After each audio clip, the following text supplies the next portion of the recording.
In this video, I'm going to show you how a man who was rejected by 42 companies turned his final no into $1 billion yes, and the mindset shift that changed everything.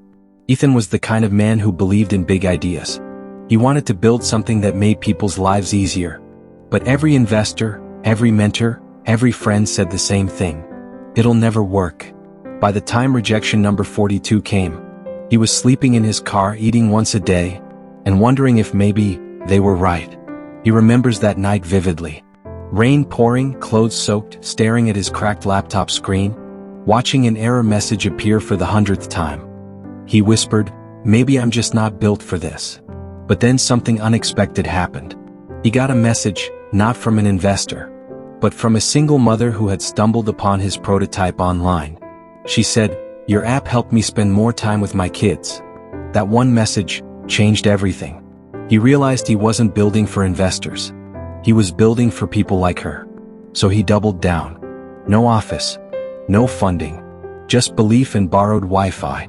He studied what users actually needed, not what experts said would sell. And slowly, his product began to spread. Not through ads, but through gratitude. 2 years later, a major YouTuber used his app by accident during a live stream. Overnight, 100,000 downloads. Within a month, 1 million. And suddenly the same investors who said no were calling him back, pretending they'd always believed. He smiled and didn't answer. People saw the numbers, the fame, the money. But they didn't see the nights he cried, the failures he hid, the quiet moments he almost quit.